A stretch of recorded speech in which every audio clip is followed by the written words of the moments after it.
అందరికీ నమస్కారం. నేను మీ లక్కీ. ఎలా ఉన్నారంతా? బాగున్నారా? ఒక చిన్నారి కేకలు విన్నారు, కానీ ఎవ్వరూ చేరుకోలేకపోయారు. కేదార్నాథ్ దర్శనానికి వెళ్ళిన వారందరూ తిరిగి రాలేకపోయారు. 23 నెలల బాబు, ఆ తల్లిదండ్రులు, ఆ ఆర్మీ పైలట్, అందరికీ ఇది చివరి ప్రయాణమే అయ్యింది. ఈ రోజు మనం చూస్తున్నది కేవలం ఒక ప్రమాదం కాదు. ఇది ప్రభుత్వం, ప్రైవేట్ సంస్థలు ఎవ్వరూ పట్టించుకొని మానవ తప్పిదం వల్ల జరిగిన బలి పశువు ప్రయాణం. జూన్ 16 ఉదయం 5:30 కేదార్నాథ్ హెలిప్యాడ్ నుంచి అరియాన్ ఏవియేషన్ కు చెందిన బెల్ 407 హెలికాప్టర్ గుప్తకాశీకి బయలుదేరింది. ఇందులో ప్రయాణికులు ఒక 23 నెలల బాబు, అతని తల్లి, తండ్రి, అలాగే మహారాష్ట్ర నుండి మిగతా 3 ప్రయాణికులు. లెఫ్టినెంట్ కల్నల్ రాజ్వీర్ సింగ్ చౌహాన్ అనుభవజ్ఞులైన పైలట్, అలాగే అతను భారత మాజీ ఆర్మీ అధికారి. కానీ గౌరీకుండ్ అడవి ప్రాంతానికి చేరుకున్నాక హెలికాప్టర్ ఒక్కసారిగా కనపడకుండా పోయింది. గంటల తర్వాత మృతదేహాలన్నీ అడవిలో విస్తృతపడ్డ స్థితిలో కనిపించాయి. అసలు ఈ ప్రమాదం జరగడానికి కారణాలేమిటి? తీవ్రమైన మేఘాలు, గాలివాన, తక్కువ విజిబిలిటీ ఉన్న విమానం ఎందుకు ఎగిరింది? ఇది నాణ్యమైన వాతావరణ సమాచారం లేకపోవడం వలన, లేక కమర్షియల్ ప్రెజర్ వల్ల ప్రయాణం పర్మిట్ ఇవ్వడమే కారణమా?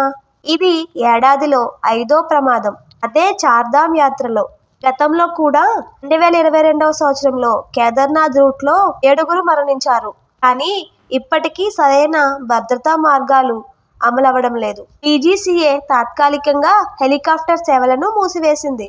ఎఫ్ఐఆర్ నమోదు. అరియాన్ ఏవియేషన్ పై కేసు నమోదైంది. అలాగే పైలట్ లైసెన్స్ ను సస్పెండ్ చేశారు.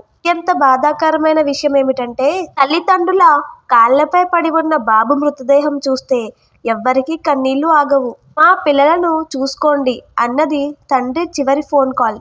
పైలట్ రాజ్వీర్ సింగ్ 20 ఏళ్ల ఆర్మీ సేవ, అలాగే 2000 గంటల ఫ్లయింగ్ అనుభవం అని ప్రకృతి ముందు బలి అయ్యారు. గోవా, మహారాష్ట్ర నుండి యాత్రికులు తమ జీవితంలో భగవంతుని ఒక్కసారి దర్శించాలి అనే ఆశతో వచ్చినవారు. కానీ ఆ యాత్ర ఒక అంతిమ పయనం అయింది. ప్రమాదం ఎందుకు జరిగిందో తెలుసుకోవడానికి ప్రజలకు హక్కు ఉంది. అలాగే భక్తుల ప్రాణాలంటే ఇంత తక్కువ? డీజీసీఏ సివిల్ ఏవియేషన్, రాష్ట్ర ప్రభుత్వం ఎలాంటి చర్యలు తీసుకున్నారు?